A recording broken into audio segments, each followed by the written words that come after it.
There's a clip going round at the moment, and a few of you have sent it to me, that says HMRC has brought in a new rule letting them take a slice of any home that gets passed down in a family.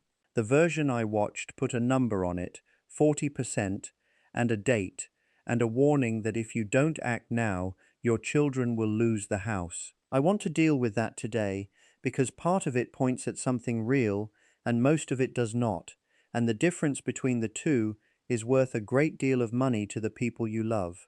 So let me say the calm part first. HMRC does not seize houses. There is no new rule with your name on it that lets a tax officer turn up and take the family home. What is true, and it is worth understanding properly, is that the rules deciding whether your estate pays inheritance tax have been quietly tightened by being held still, and one real change coming in 2027 will pull something into the calculation that used to sit safely outside it. If you own your home and you'd like your children or grandchildren to keep as much of it as possible, the next 20-odd minutes are for you.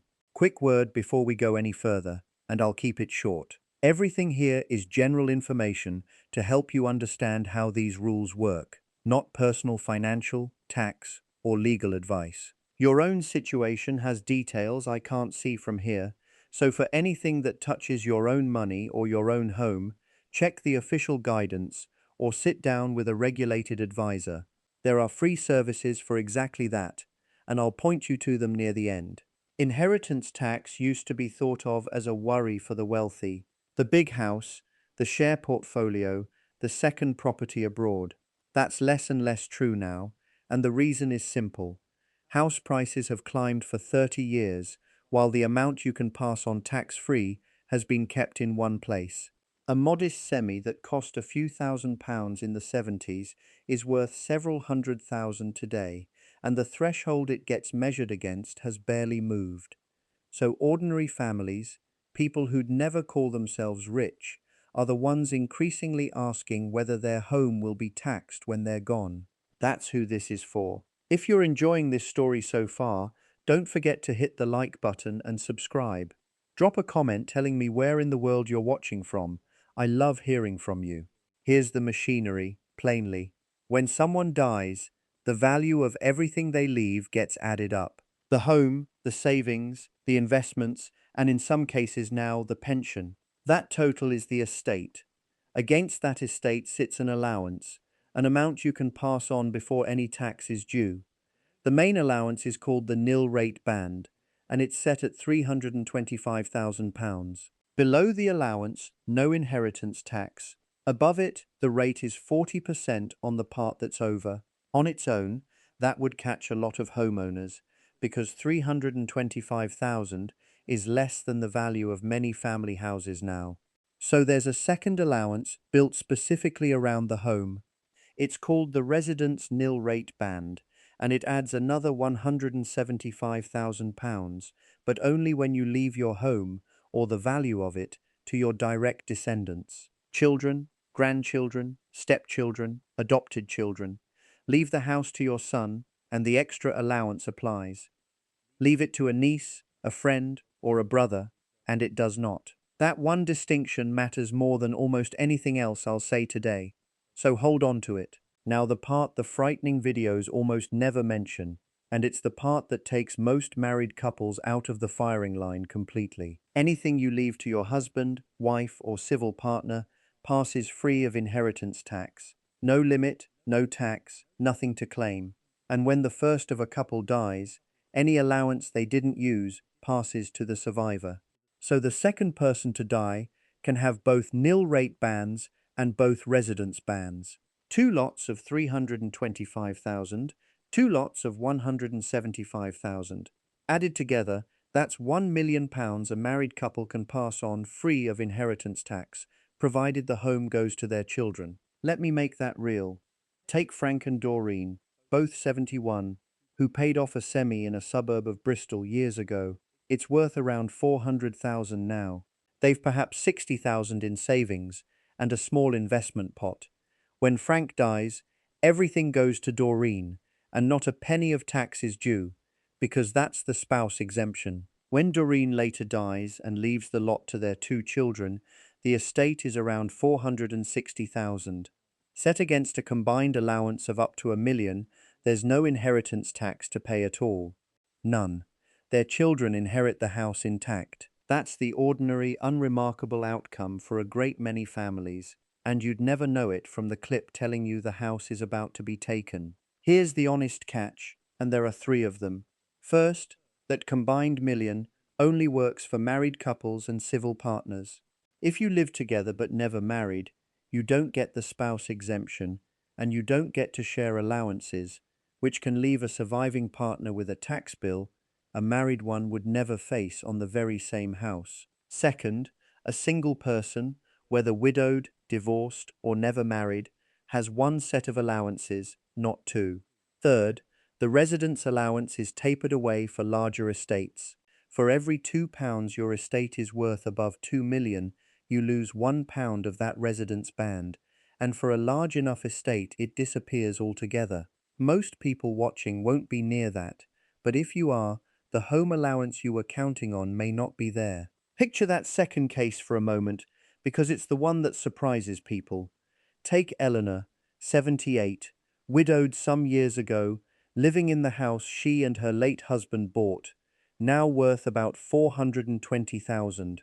When her husband died and left everything to her, his unused allowances transferred across, so Eleanor actually has two nil-rate bands and two residence bands available, the same position a couple would have. If she leaves the house to her daughter, she's comfortably under the threshold and there's no tax. But change one detail. Suppose she leaves the house not to a child, but to a much-loved nephew.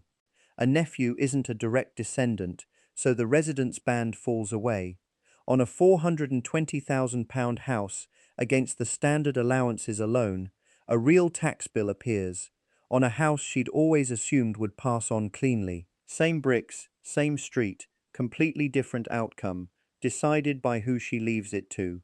That's why the detail matters so much, and why a quick look at your own situation is time well spent. The allowances are generous, and yet more families are being caught every year. The reason is the thing I mentioned at the start, the rules being tightened by being kept still. The nil-rate band of 325,000 has been frozen since 2009. The residence band hasn't risen since it finished being phased in, and in the autumn budget of 2024, the government extended that freeze again, so both allowances are now held in place until April 2030. Meanwhile, house prices carry on rising. When the amount you can pass on stays the same year after year while the value of your home goes up, more and more estates drift over the line without a single new tax being announced. That's the real mechanism behind the scary headlines, not a dramatic new rule, but a quiet freeze doing its work in the background. It's sometimes called fiscal drag, and it's worth knowing the name because it's the honest explanation for why a tax that once touched only the wealthy now reaches ordinary homeowners. If you're hooked on this story, make sure to subscribe and turn on notifications so you never miss an upload. Your support means everything and helps me bring you more emotional stories like this one. Now, the one change in all of this that is real, dated, and significant, and it's the part of that viral clip that points at something true. For years, if you asked how best to pass money to your family, a common answer was to leave your pension pot untouched. Unused pension savings generally sat outside your estate, so they escaped inheritance tax, and families were often advised to spend other money first and preserve the pension as the thing to hand on. From the 6th of April 2027, that changes. Most unused pension funds and pension death benefits are expected to be counted as part of your estate for inheritance tax. The pot that used to sit outside the calculation will sit inside it. This is why I said part of the clip is real. If you've been deliberately leaving a pension untouched as a legacy, that plan may now work differently from how you intended. Two things to hold steady against the panic, though. The spouse exemption still applies, so a pension left to a husband, wife, or civil partner stays free of inheritance tax, just as the house does. And for a couple like Frank and Doreen, whose total wealth, including a pension pot, still sits comfortably under that combined million, the change may make no difference at all to what their children receive. Where it bites is larger estates and people relying on a sizable pension as the main thing they pass on. The detailed guidance on how this will be operated in practice was still being finalized as the change approached, which is the strongest possible reason to get proper advice in good time rather than acting on a rumor. If a big pension is central to your plans for the family, this is a conversation for a qualified financial advisor or an estate planning solicitor, not a video. I mean that sincerely. The wrong move made early, in a panic, can cost more than the tax it was meant to save. Which brings me to the mistake I most want to steer you away from, because it's the one that does real damage. When people hear the home might be taxed, a very natural instinct is to give the house to the children now, while you're well, to get it out of your estate. On the face of it, that seems to solve the problem. In practice, it can create three new ones. The first is a rule called gift with reservation of benefit. If you give your home away, but carry on living in it without paying a full market rent to the new owners, the taxman treats the house as still yours for inheritance tax. You've given up legal ownership, with all the loss of control that brings, and gained nothing on the tax. The second is capital gains tax. Your own home is normally free of capital gains tax when it's sold, but once it belongs to your children and isn't their main home, a future sale could land them with a capital gains bill they'd never have faced if they'd simply inherited it. And the third is care fees. If giving the house away looks to a council like a deliberate attempt to avoid future care costs, they can assess you as though you still owned it, and there's no neat time limit that makes that worry disappear. I've covered that one in detail before, but the short version is that handing the house over early can expose you on three fronts at once, while solving a tax problem you might not even have had. So, let me clear up the seizing the house claim properly, because it frightens people badly. Inheritance tax is not a confiscation of your home, it's a tax on the value of your estate, and it's paid by the estate before anything is shared out. If tax is due, and there isn't enough cash to cover it, the family can choose to sell the house, but they don't have to do it in a rush. Where the tax relates to property, HMRC lets it be paid in installments spread over 10 years. Nobody from the government arrives to take the house off you. The estate settles what's owed, and what's left goes to the people you wanted to have it. Terrifying. Dressed up the wrong way. Manageable, once you understand how it actually runs. So here's what you can do today, without spending a penny or signing anything. Start by getting a rough sense of where you stand. Add up what you own, the home, savings, investments, and from 2027 the pension, and set it against the allowances that apply to you. If you're a married couple leaving the home to your children and the total is under that combined million, the likeliest answer is that there's no inheritance tax to worry about, and that on its own is worth knowing. If you're single, or the home isn't going to direct descendants, or the numbers are larger, that's the signal to look more closely. For the official detail, the inheritance tax pages on gov.uk set out the nil-rate band, the residence nil-rate band, and exactly who counts as a direct descendant, and they're written more plainly than you'd expect. For free, impartial help making sense of it, Money Helper and Citizens Advice are both useful and cost nothing. And for anything material, drawing up or revisiting a will, planning around a larger estate, or working out what the 2027 pension change means for you in particular, that's the point to pay for a regulated professional. A solicitor who specializes in wills and estates, ideally one qualified through STEP, or a regulated financial advisor, is the right person. One properly informed hour can be worth far more than it costs. What you should never do is treat a single video, mine included, as though it settled your own situation. It can't. Only your own numbers and the right advisor can do that. Let me bring this back to the simple shape of it. There is no new rule that lets HMRC seize the family home, and anyone telling you otherwise is selling fear.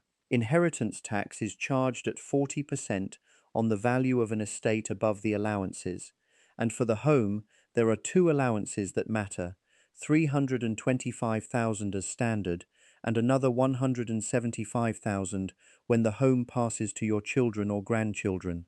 Anything left to a spouse or civil partner is free of tax, and a married couple can combine their allowances to pass on up to £1 million.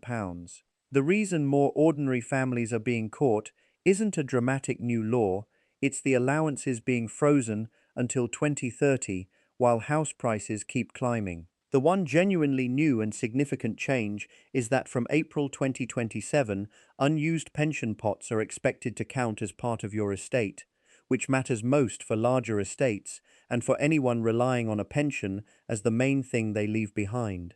If you take one thing from all of this, let it be this. For most modest married couples passing their home to their children, the family house is very likely safe, and the fear you've been sold simply doesn't apply to you.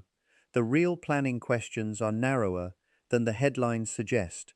Single people, bigger estates, and that pension change. And those questions belong with a qualified advisor who can look at your actual circumstances. Knowing which group you're in is most of the battle, and now you do. One last honest word. I'm here to explain the rules clearly, not to give you personal advice, and the decisions that matter, especially anything to do with that 2027 pension change, belong with a regulated advisor or a specialist solicitor who can see your full picture. The guidance around the pension change was still being finalized as it approached, which is all the more reason to get proper help in good time rather than leaving it to chance. A question that follows naturally from all this, and one I'm asked a lot, is what happens to that home allowance if you've already sold the family house? Perhaps you downsized to a bungalow or a flat when the stairs got too much, or you've moved in with family, or you're paying for care and the old house is long gone. The worry is that by giving up the larger home, you've lost the extra allowance that came with it. You haven't. There's a provision built into the rules, sometimes called the downsizing addition, that exists for exactly this. If you sold up or moved somewhere smaller on or after the 8th of July 2015, and you still leave assets of a similar value to your children or grandchildren, your estate can keep the benefit of that home allowance as though you'd never moved. The thinking behind it is sensible. The government didn't want older people clinging to a house that no longer suited them purely to hold on to a tax break. So moving to suit your life, rather than your estate, doesn't cost your family the allowance. It's one of the few corners of this where the rule works in your favor. Thank you so much for watching until the end. If you loved this story, check out the other videos on your screen now. I think you'll really enjoy them. And don't forget to subscribe if you haven't already. See you in the next story.